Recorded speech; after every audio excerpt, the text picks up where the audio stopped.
বন্ধুরা, সম্পূর্ণ পর্ব দেখতে চ্যানেলটি সাবস্ক্রাইব করুন। হঠাৎ খেয়ার ফোন আসে উজির কাছে। কাপা গলায় খেয়া বলে, দিদি ভাই, ঐশী গলায় দড়ি দিতে গেছে।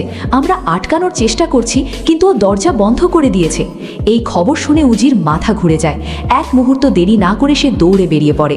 গাড়িতে বসে উজি বারবার ফোন করতে থাকে, কিন্তু ঐশী রেসপন্স করছে না। তার মনে শুধু একটাই চিন্তা, ওকে যেভাবেই হোক বাঁচাতেই হবে। পাশে বসে থাকা ঋষি বলে, কি হয়েছে আবার? উজি ঠোঁটো করে বলে, ঐশী কিছু একটা করছে, খুব খারাপ কিছু। এদিকে বাড়ির ভেতরে দেখা যায় ঐশী নিজের ঘরের দরজা বন্ধ করে বসে আছে, হাতে আইসক্রিম আর মুখে এক অদ্ভুত হাসি। সে নিজে নিজে বলছে, এবার সবাই দেখবে আমি কতটা ভেঙে পড়েছি। উজি আর ঋষি মিলে আমার জীবন নষ্ট করেছে। তার চোখে জল নেই, বরং একটা পরিকল্পিত নাটক চলছে। সে একটা দড়ি ঝুলিয়ে রাখে, তারপর হালকা করে চেয়ারের ওপর দাঁড়িয়ে চিৎকার করে বলে, আমি আর বাঁচবো না। বাইরে দাঁড়িয়ে থাকা খেয়া আর শোভাদেবী দরজা ধাক্কা দিচ্ছে। খেয়া কাঁদতে কাঁদতে বলে, দিদি ভাই প্লিজ দরজা খোলো, কিন্তু কোনো সাড়া নেই। ঠিক তখনই উজি বাড়িতে ঢুকে পড়ে। দরজা ভেঙে ভিতরে ঢুকে সে যা দেখে তাতে এক মুহূর্তের জন্য থমকে যায়। ঐশী দড়ি নিয়ে দাঁড়িয়ে আছে আর নিচে চেয়ার। উজি এক ঝটকায় দৌড়ে গিয়ে চেয়ারটা সরিয়ে দেয়। ঐশী চমকে পড়ে যায়। ঐশী চিৎকার করে বলে, তুমি কেন সব সময় আমাকে আটকাও? আমি বাঁচতে চাই না। উজি তাকে শক্ত করে ধরে বলে, তুই নাটক বন্ধ কর ঐশী, এটা কোনো সমাধান না। এই কথায় ঐশীর চোখে এক মুহূর্তের জন্য ভয় দেখা যায়, কারণ উজি বুঝে গেছে এটা একটা নাটক। ঋষি তখন বলে, তুই কি করছিস ঐশী? সবাইকে পাগল বানাচ্ছিস কেন? ঐশী কাঁদতে কাঁদতে বলে, আমি একা হয়ে গেছি, কেউ আমাকে বোঝে না।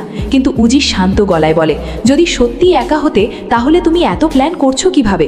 ঠিক তখনই খেয়া ফোন করে বলে, দিদি ভাই, আমরা ভেবেছিলাম আমরা ভয় পেয়ে গিয়েছিলাম। উজি ছোট করে বলে, সব ঠিক আছে, আমি পৌঁছে গেছি। কিন্তু গল্প এখানেই শেষ নয়। উজি ঘরের এক কোণে তাকিয়ে দেখে একটা ছোট রেকর্ডিং ডিভাইস পড়ে আছে। সে সেটা তুলে নেয়। সেখানে ঐশীর আগের কিছু কথোপকথন রেকর্ড হয়ে আছে, যেখানে সে কারোর সাথে প্ল্যান করছে। উজি ধীরে ধীরে বলে, তুমি শুধু নাটক করছো না ঐশী, তুমি আবারও কিছু লুকোচ্ছ। ঐশী এবার চুপ হয়ে যায়। তার চোখে প্রথমবার সত্যিকারের ভয় দেখা যায়, কারণ সে বুঝে যায় উজি এবার শুধু সন্দেহ করছে না, সে প্রমাণ পেতে শুরু করেছে। উজি বলে, এইবার শেষ সুযোগ, সব সত্যি বলো। ঐশী কাপা গলায় বলে, আমি একা না। এই কথার সাথে সাথে ঘরের বাইরে থেকে আবার একটা ফোন বেজে ওঠে। স্ক্রিনে দেখা যায় আননোন কলার। উজি ফোনটা হাতে নেয় আর বলে, আসল খেলোয়াড় এবার সামনে আসছে। আর ঠিক তখনই পর্দা কালো হয়ে যায়। নতুন এক রহস্যের শুরু। ঐশীর সেই আমি একা না কথাটার পর পুরো ঘরে এক মুহূর্তের জন্য নিস্তব্ধতা নেমে আসে। উজি ফোনটা হাতে নিয়ে দাঁড়িয়ে থাকে আর কলটা বারবার বেজে যাচ্ছে। আননোন কলার। সবাই একে অপরের দিকে তাকাচ্ছে, যেন পরবর্তী মুহূর্তেই বড় কোনো বিস্ফোরণ ঘটবে। উজি ধীরে ধীরে কলটা রিসিভ করে। ওপাশ থেকে কোনো কথা নেই, শুধু ভারী শ্বাসের শব্দ। তারপর একটা গলা ভেসে আসে, তুমি যতই এগোবে উজি, ততই সত্যি তোমার কাছ থেকে দূরে চলে যাবে। এই কথা শুনে উজির চোখ সরু হয়ে যায়। সে বলে, তুমি কে? কিন্তু কল কেটে যায়। ঐশী তখন ভেঙে পড়ে মেঝেতে বসে পড়ে। এবার তার মুখে আর নাটকের ভাব নেই। সে কাঁপা গলায় বলে, আমি সত্যিই ফেসে গেছি। আমি যাকে বিশ্বাস করেছিলাম সে আমাকে ব্যবহার করেছে। শোভাদেবী ভয়ে জিজ্ঞাসা করেন, সে কে? ঐশী মাথা নিচু করে বলে, MK। এই নামটা শোনার সাথে সাথে উজি থমকে যায়, কারণ এই নামটা সে আগেও শুনেছে।